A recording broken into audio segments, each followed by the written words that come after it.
क्या मुख्यमंत्री हेमंत सोरेन एक बार फिर से केंद्रीय जांच एजेंसियों के घेरे में आ गए हैं? क्या विधानसभा चुनाव से पहले उनकी मुश्किलें बढ़ने वाली हैं? दरअसल झारखंड में विधानसभा चुनाव से पहले मुख्यमंत्री हेमंत सोरेन अप्रत्यक्ष रूप से निशाने पर आ गए हैं। सीएम के आप्त सचिव सुनील श्रीवास्तव और हेमंत सोरेन के करीबी माने जाने वाले सरायकेला से जेएमएम नेता गणेश चौधरी के ठिकानों पर आयकर विभाग की टीम ने कल छापा मारा।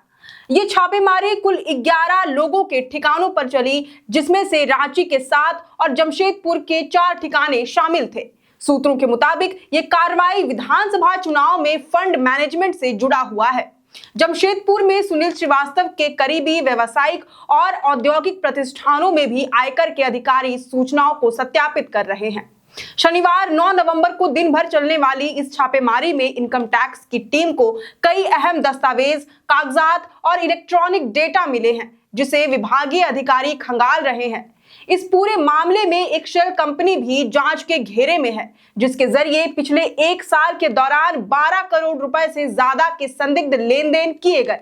बताया जा रहा है कि इस कंपनी का मालिक दिनेश मंडल है, जिसके बारे में कहा जा रहा है कि वह रांची के अरगोड़ा में बन रहे ट्विन टावर का पार्टनर भी है। अब आयकर विभाग इस बात की जांच कर रहा है कि कहीं इस कंपनी का और इसके मालिक दिनेश मंडल का सुनील श्रीवास्तव और अन्य लोगों से कोई कनेक्शन तो नहीं। माना जा रहा है कि आयकर विभाग संदिग्ध व्यक्ति के आयकर रिटर्न की देखरेख करने वाले चार्टर्ड अकाउंटेंट को तलब करने वाला है। इसके अलावा आयकर विभाग को एक संदिग्ध के नाम पर 20 बैंक लॉकरों का भी पता चला है। बताया यह भी जा रहा है कि देर शाम तक चली छापेमारी के दौरान आईटी की टीम को जमशेदपुर के कई ठिकानों से करीब 15 लाख रुपए मिले, जिसे टीम ने जब्त कर लिया है। इसके अलावा आयकर की टीम सरायकेला के गम्हरिया स्थित अंजनिया इस्पात के कार्यालय पर पहुंची। यहां भी टीम कागजातों को खंगालने में जुटी रही। आपको बता दें कि सुनील श्रीवास्तव ने साल 2020 में पथ निर्माण विभाग के एग्जीक्यूटिव इंजीनियर के पद से स्वैच्छिक अवकाश यानी कि वॉलेंट्री लीव लिया था। इसके बाद उन्हें सीएम हेमंत सोरेन का आप्त सचिव बना दिया गया। वह भवन निर्माण विभाग में कार्यरत रहे हैं, जबकि सरायकेला में झामुमो नेता गणेश चौधरी सीएम हेमंत सोरेन के काफी करीबी बताए जाते हैं। मीडिया रिपोर्ट्स के मुताबिक उन्हें सरायकेला विधानसभा चुनाव की जिम्मेदारी सौंपी गई है। इससे पहले 26 अक्टूबर को भी आईटी की टीम ने झारखंड और पश्चिम बंगाल में हवाला कारोबारियों, व्यापारियों से जुड़े 35 ठिकानों पर एक साथ छापेमारी की थी, जहां विभाग ने 150 करोड़ की बेनामी संपत्ति का पता लगाया था।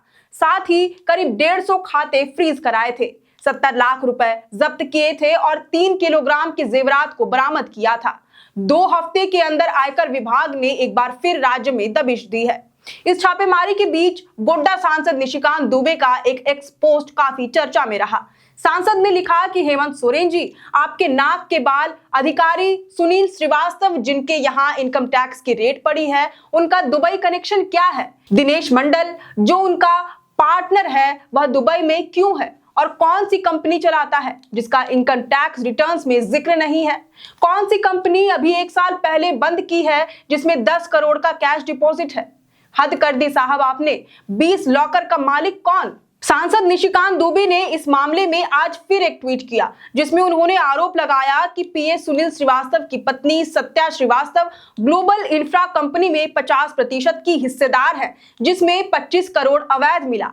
इसने एसडीएम सेल्स कंपनी बनाई, जिसमें 40 करोड़ अवैध कैश मिला, जिसमें दिनेश मंडल, सुनील और सत्या हिस्सेदार हैं। इसके साथ ही सांसद ने पीए के बेटे पर भी गंभीर आरोप लगाए हैं। उन्होंने इन आरोपों के तहत काले धन की तरफ इशारा किया है। वहीं दूसरी तरफ सीएम हेमंत सोरेन ने अपने पीए सुनील श्रीवास्तव के ठिकानों पर चली इनकम टैक्स की कार्रवाई को राजनीति से प्रेरित करार दिया। उन्होंने कहा कि राज्य में पहले भी चुनाव हुए हैं, लेकिन चुनाव के बीच में इस तरह केंद्रीय एजेंसियों की कार्रवाई कभी नहीं देखी गई है। उन्होंने कहा कि इन कार्रवाइयों के पीछे कौन कौन लोग हैं, ये सब राज्य के लोग समझ चुके हैं। दरअसल सीएम हेमंत सोरेन का इशारा केंद्र की बीजेपी सरकार की तरफ था। आगे मुख्यमंत्री हेमंत सोरेन ने कहा कि बाद के समय में अगर उनके घर के रसोइये, माली, ड्राइवरों के यहाँ भी छापेमारी हो जाए तो उन्हें आश्चर्य नहीं होगा। केंद्रीय जांच एजेंसियों के लिए इस तरह की छापेमारी का काम केवल गैर भाजपा शासित राज्यों के लिए है। अब देखना होगा कि चुनाव आते तक केंद्रीय जांच एजेंसियां और कौन कौन सी कार्रवाई करती हैं। वैसे इस रिपोर्ट पर आपकी क्या राय है, ये हमें कमेंट करके जरूर बताएं। अगर आपको ये वीडियो पसंद आया हो तो इसे जरूर से लाइक और शेयर करें। हमारे चैनल लोकतंत्र 19 को फेसबुक पर फॉलो और यूट्यूब पर सब्सक्राइब करना ना भूलें। हमारा एक और चैनल है द ग्राम सभा, उसे भी जरूर से फॉलो और सब्सक्राइब कर ले। फिलहाल लेते हैं अलविदा। जोहार।